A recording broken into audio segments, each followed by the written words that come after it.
Hey there, I'm Rachel, and we are here at my neighbor's house. This is Dana, and she is going to do my daughter Kaylee's hair today in French braids. And she's a professional hairstylist, so she's going to teach us how to do French braids. Okay, we're filming. Okay, what I'm doing right now is just parting the hair into two equal sections. You can do it different ways, part it from the side, but I like it in equal sections so that I can get an equal balance on both sides of the head. The way you start a French braid, I'm going to lower her a little bit, is just like you would start a regular braid. I like to take a small piece, starting with almost like a triangle at the top. This works better usually with a rat tail comb, just so you can take the parts easily, but I can use the corner of the comb to make it work. Okay. Not very professional.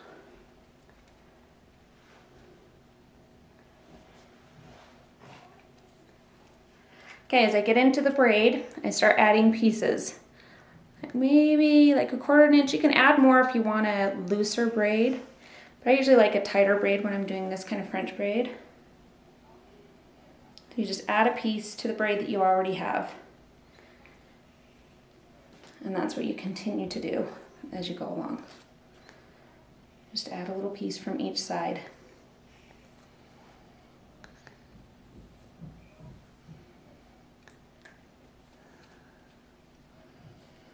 Do you have any tips for keeping it all together in your fingers? No.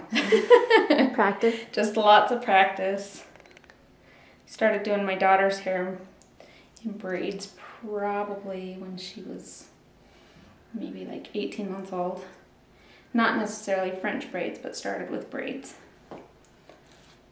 And we graduated and to the tiny braids in her short hair to doing French braids almost every day in her long hair. Okay, we're moving over to this side so we can see a little bit better. And you can see I just used my finger to part that. Usually the comb can be used mostly just to smooth out the edges. And a lot of the time smoothing out the edges just means pulling the hair a little bit tighter together from the braid.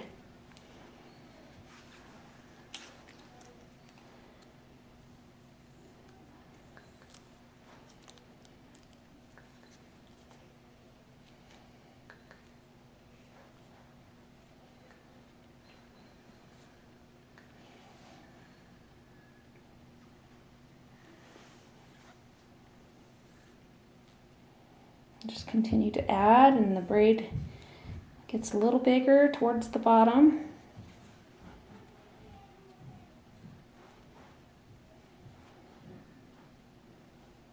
I can do lots of things, but I cannot do a French braid, so thanks for teaching us. No problem. I've practiced lots of times and I just can't get how to hold all the hair together. Well, the key is just to be able to hold your three pieces apart more than anything. Because you have three distinct pieces. I always hold like the one I just did, the underneath piece, and then let one be loose. So I always have two in my hand, but let one be loose. So you kind of use your fingers to separate the different pieces.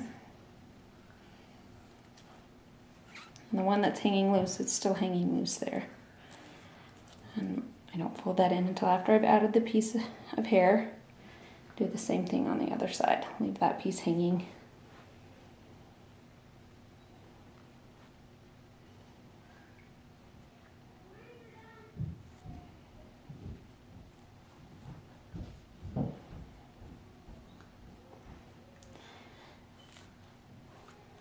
And really, it's not an easy braid to get down. It does take practice, but once you've got the practice, it becomes really easy.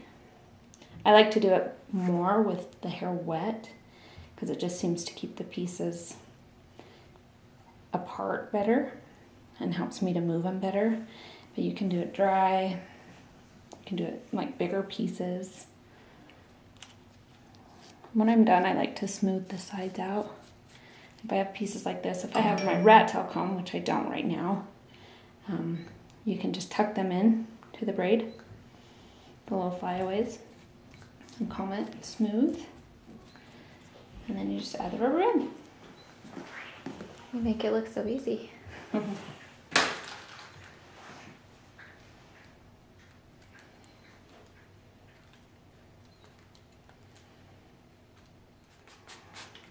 Okay, like I said, I like to work with it while it's wet. You don't need to soak her, but I feel like it works better the more wet it is.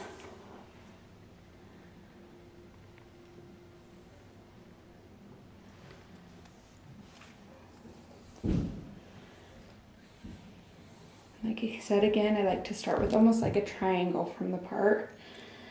So you have a triangle there. Okay. That's how I like to start it. Doesn't necessarily have to be that way, but I find that it's the easiest, especially for this kind of part.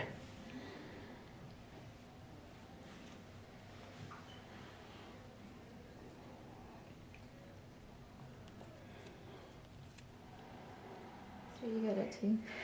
The closer you have it to the head, the tighter you can go.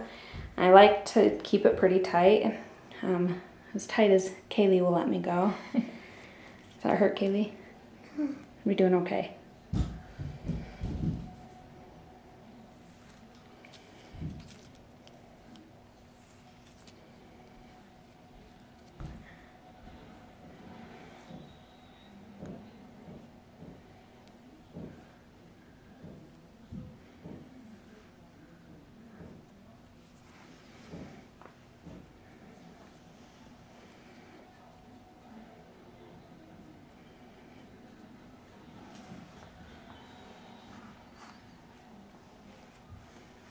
You just keep adding to it, just a little bit at a time. I like to take about 3/4 to an inch of hair every time I add it. So if you wanted to put a ribbon in or something, where would you attach that? The ribbon? Yeah, if you wanted it to go through the braid. Probably underneath, Okay. like say underneath the braid here. Uh-huh. Clip it in and then just braid it in Okay. like you would regularly. Just pretend like it's part of the hair.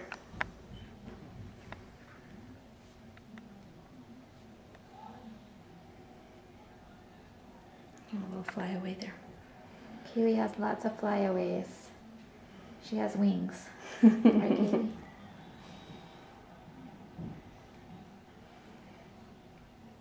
It's another good way is having the hair wet takes away Yeah. the flyaways, at least for a little bit.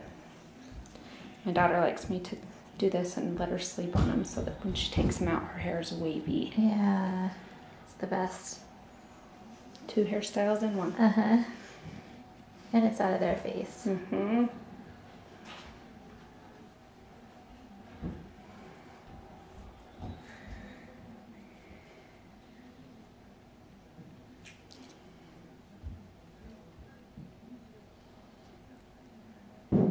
I like how you have the rubber band there on your thumb all ready for you when you're done. I don't have to go looking for it. Usually that's the case. Either that or I have my daughter holding it for me.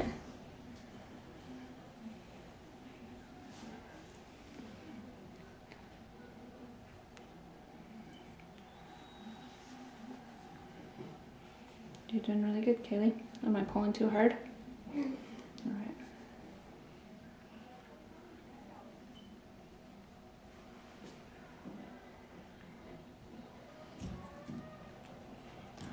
I have to ask her if it's hurting her head because I have a really tender head. She does too. But So- she seems okay. She's doing a good job. When my mom would braid my hair, Oh, did you hate my it? neck would get sore and I always was cringing because she'd pull those, what she called turkey feathers down here. Yeah, oh, those hurt.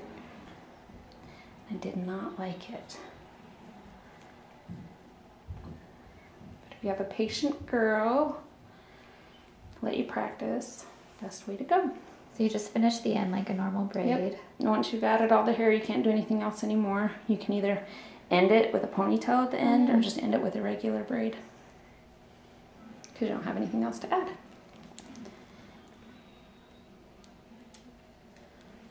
And there's your And there she is.